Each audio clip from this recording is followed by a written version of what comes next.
저희 엄마가 당뇨 23년째거든요. 근데요, 합병증이 하나도 없으세요. 반대로 제가 병원에서 봤던 분 한 분은요, 10년 만에 합병증이 오셨어요. 눈이 먼저였고요. 그 다음에 신장, 그 다음에 심장. 합병증은 갑자기 오는 게 아니라요, 보통 이런 순서로 오더라고요. 저는 혈액투석실에서 일하면서 그 순서를 직접 봤거든요. 근데 그 순서를 알면요, 어디서 막을 수 있는지가 보이더라고요. 23년째 괜찮은 사람과 10년 만에 합병증이 온 사람, 그 차이는 딱 하나였어요. 오늘은 그 이야기를 해드릴게요. 제 영상에 댓글 달아주시는 분들 보면 이런 분들이 참 많으세요. 저는 지금 아무런 증상이 없는데요? 합병증이요? 그거는 심한 분들 얘기 아닌가요? 솔직히 저도 이해해요. 공복 혈당 130 나와도 어디가 아프거나 뭐 심각하게 증상이 있거나 하진 않거든요. 눈도 잘 보이고요. 걸을 수도 있고 소변도 괜찮아요. 근데요, 그게 합병증의 진짜 무서운 점이에요. 합병증은 아프면서 오는 게 아니거든요. 조용히 와요. 그래서 그게 진짜 무서워요. 제가 비유를 하나 들어드릴게요. 도둑이 우리 집에 들어왔는데요, 한 번에 다 안 훔쳐가더라고요. 밤마다 조금씩, 티가 안 나게 조금씩 가져가는 거예요. 그러다가 어느 날, 내가 찾던 게 어디 갔지? 이렇게 하면서 도둑이 들었었구나 알아차리면요, 이미 그때는 많이 털린 상태입니다. 합병증이 딱 그래요. 합병증은요, 오는 패턴이 있어요. 아무데나 막 오는 게 아니에요. 대체로 이런 흐름으로 진행이 됩니다. 혈당이 높은 상태가 계속되면요, 좁은 혈관부터 막혀요. 큰 도로가 있고 골목길이 있잖아요. 같은 양의 쓰레기가 쌓이면 골목길이 먼저 막히겠죠? 우리 몸도 마찬가지예요. 그 골목길이 어디 있냐면요, 첫 번째, 눈이에요. 눈 뒤쪽에 아주 가느다란 혈관들이 있거든요. 여기가 제일 먼저 손상돼요. 처음엔 아무런 증상이 없어요. 잘 보여요. 그러다가 어느 날 앞이 뿌옇게 보이기 시작합니다. 그리고 안과를 와요. 그때는 이미 많이 진행된 상태일 가능성이 높죠. 그래서 안과 갈 때 안저검사를 1년에 한 번씩 꼭 받으셔야 돼요. 눈 안쪽 혈관 상태를 보는 검사라서 당뇨인들은 정말 필수입니다. 그리고 두 번째, 신장이에요. 집에 정수기 있으시죠? 필터가 물을 깨끗하게 걸러주잖아요. 우리 몸에서는 신장이 딱 그런 역할을 해요. 우리 몸에 피를 걸러주는 필터거든요. 근데 이 필터도요, 가느다란 혈관으로 되어 있어요. 더 무서운 건요, 신장은 70에서 80%나 망가져도 증상이 없을 수도 있다는 거예요.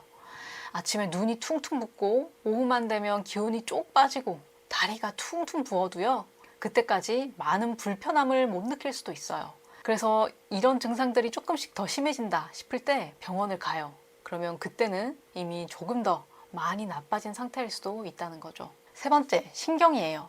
밤에 누우면요, 발바닥이 화끈화끈하고요, 양말을 신은 것처럼 먹먹합니다.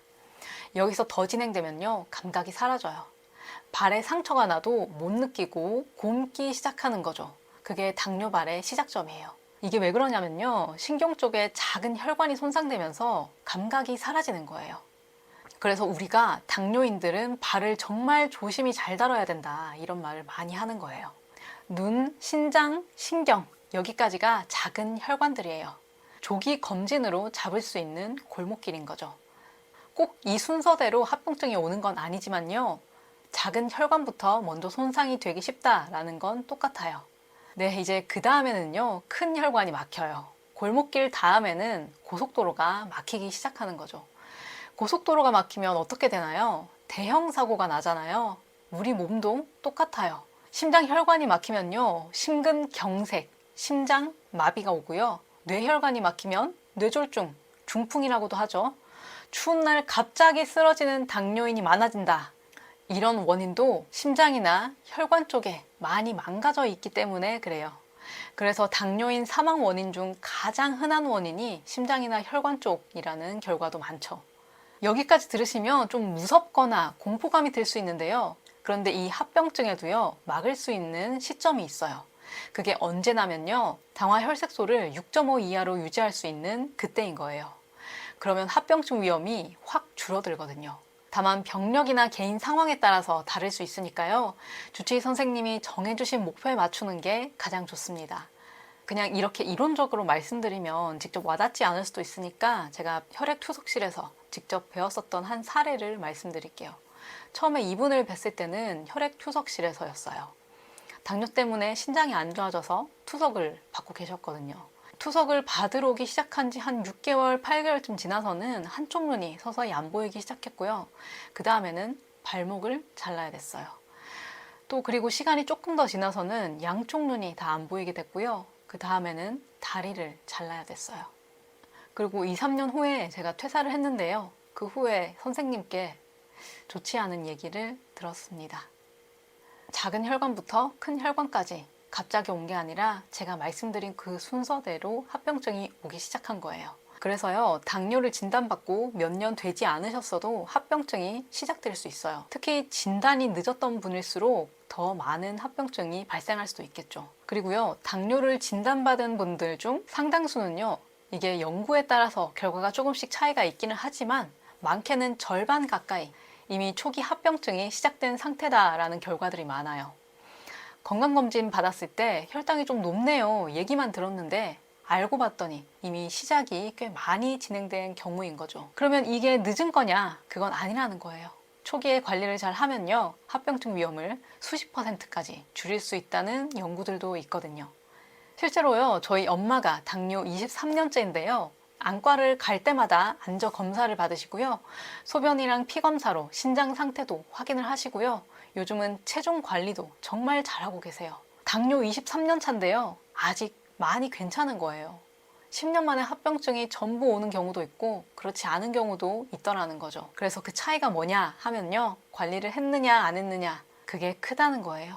유전이나 혈압, 다른 조건도 영향을 주겠죠. 하지만 생활 습관 병이니만큼 당뇨에 있어서는 그 관리가 큰 차이를 만든다는 건 분명합니다. 그래서요, 오늘 영상에서는 이것 하나만 가져가시면 돼요. 합병증은 갑자기 오는 게 아니다. 순서대로 온다. 눈, 신장, 심장. 그리고 지금 관리를 잘하면 이 합병증 오는 속도를 우리가 충분히 잘 막을 수 있다 라는 걸요. 그리고 마지막으로요, 혈당 관리에 도움되는 것 중에서도 자주 물어보시는 제품 2가지가 있어서 간단히 말씀을 드립니다. 식후 혈당 잡는 데 도움되는 데니그리스 에사비 식초, 공복 혈당 안정에 도움되는 마그네슘 글리시네이트, 제품 보기 버튼 클릭하시거나 더보기란에 링크 정리해뒀으니까요. 필요하신 분은 참고해주세요. 제가 준비한 내용은 여기까지고요. 오늘도 혈당 잘 흐르는 하루 되세요. 감사합니다. 당뇨딸이었습니다.